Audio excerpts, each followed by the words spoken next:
Hey guys, how you going? Today I'm going to talk into alcohol and drinking. Something of a touchy subject for me, I would say, because it has been something which has been a controlling agent in my life, and it's something that I've lent into of times when I've been stressed, and used it as an escape and used it as a numbing agent in order to turn away from life. And so, yeah, I've had an interesting and confronting, challenging relationship with it over many years. I think it started for me, when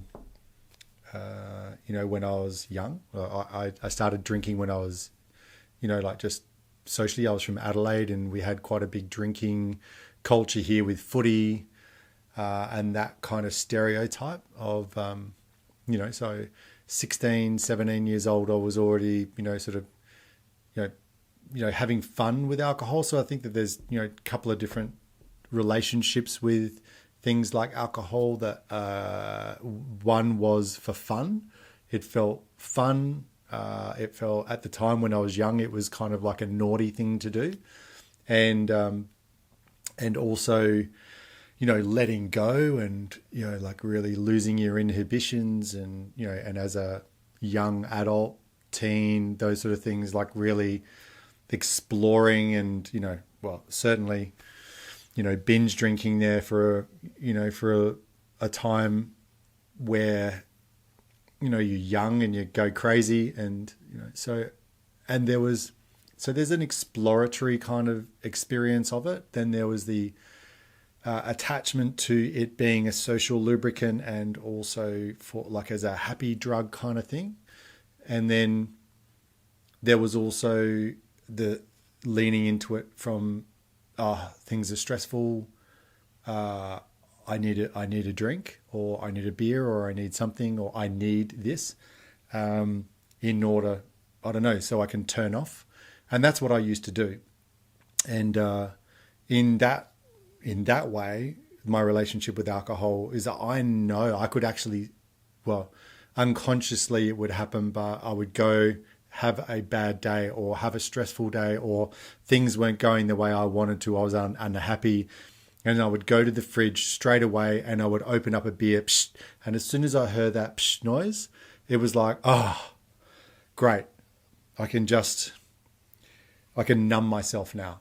I don't have to face it. I can just have this and get it, get a bit loose and be numb with that. So yeah, I was using it as an escape. I was using it to numb myself from challenges and lack of happiness in certain areas, and then there was the attachment to it being associated with positive vibe and fun and all those sort of things as well. So, and then there was the reward part of that as well. Is that, oh, you deserve this, it's funny, right? And I used to be able to say to myself, oh, you've gone 5 days during the week without drinking, so Friday night you deserve alcohol. It's crazy, right? You deserve a poison that you're putting in your body. But I think, the marketing around alcohol is unbelievable, right? Like you see it from such a young age, and it's so destructive, really, when you really consider it's a drug, and yet it's so available and it's so accessible, and the media around it is so positive about alcohol, with fun times and good times and being away and on holiday and all these things, and yet it has such a massive downside. I think it's, well, I was going to say it's great. No, but it feels great in those social lubricant moments, doesn't it? I mean, I think we can all, have had times where it's a celebration and it's good, and it kind of like, maybe you're someone who doesn't dance, and all of a sudden you can dance with that kind of ability to have a couple of drinks and get a little bit like looser and let go of your inhibitions a little bit. So, there's definitely some positives to it, but I think about the negatives, and these days, like having too many drinks nowadays, like getting older now, 53, is devastating. Like having too many drinks now is like a week down. It's not like a couple of hours where you feel shit. It's like a whole week of recovery. For me, the worst part of alcohol now is the lack of sleep. So I've become so sensitive to it now that like one sip of alcohol and I can't drink. I can't sleep. Well, I can sleep, but I think my liver is starting to work at about 1:30 a.m. in the morning. It starts kicking into gear. So if I've had even just one beer or half a beer for dinner at 1:30 in the morning, the liver is starting to work and it just wakes me up. And so there's a period there for about 2 hours where I'm just sitting there awake. And then I want to go back to sleep at like 4 o'clock in the morning. And it's just, so you feel exhausted, you feel disappointed, and that can lead to depression. I know alcohol is a downer. So, like from my perspective and my subjective view, it can throw me into a depression, especially on lack of sleep. And for me, that is what I've become like really, really like super sensitive, like over the years. It's become worse. So I've gone through periods now where I just have to do no alcohol.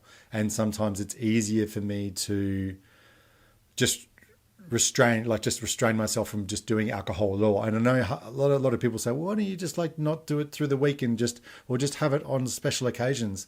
But my relationship to alcohol is not like that. I have to treat myself kind of a little bit like an addict in many ways. And even though I think these days I've got a much better control with it, and I only, my relationship with it is much better.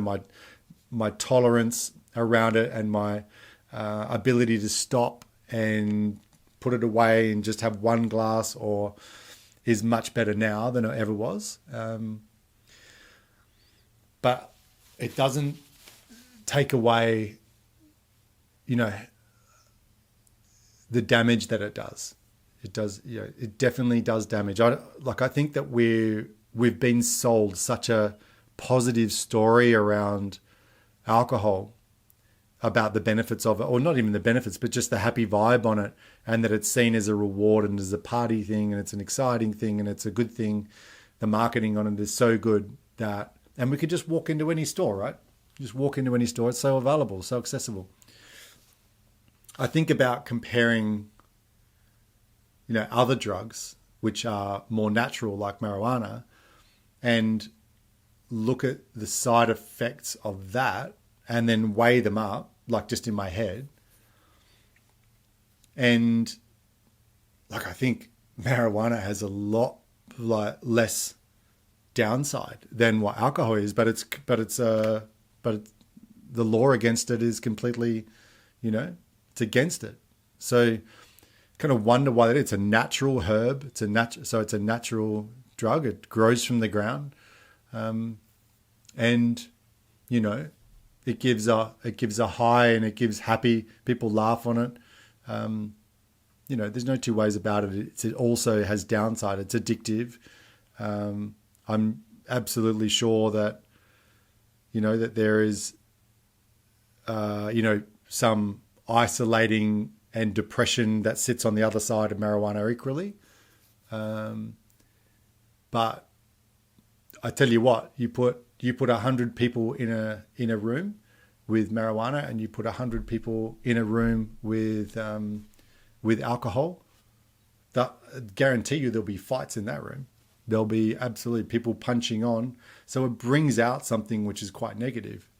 And in that room, well, everyone's just eating chocolate and sleeping.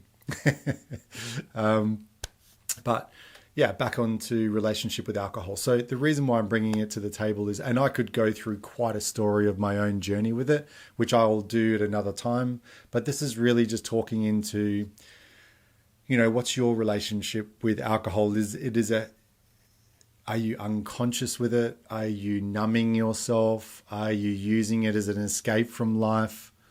Are you out of control with it? Do you need to look at your relationship with it and work out some measures on how to put some control back in? Is it affecting your sleep? Is it affecting your mood? Is it way too much influence in your world right now? And do you need to pare it back? And do you need help? Do you need to talk to someone around it? Or do you have control of it? Do you just have one glass every now and again? Or do you not have alcohol at all in your world? And I know I got friends. There's actually one of the coaches here that I work with, AJ. So she doesn't have alcohol at all in her world, and she has an amazing time, and she has the ability to, be really social, and it's just an adjustment that she's put in her world. So I think the end result for me, where I'm heading to, is I actually probably think I'm on the path to probably getting it out of my life forever. I think I'm on that path somewhere. It's not right here, right now, but I keep on doing these 100-day, no alcohol things, or 1 year no alcohol things. I keep on doing them because I know that when I don't drink, I'm so much better. I mean, the 2 years, I did like 2 lots of 1 year where I did like no alcohol. That were the best performing years of my life. There's no two ways about it.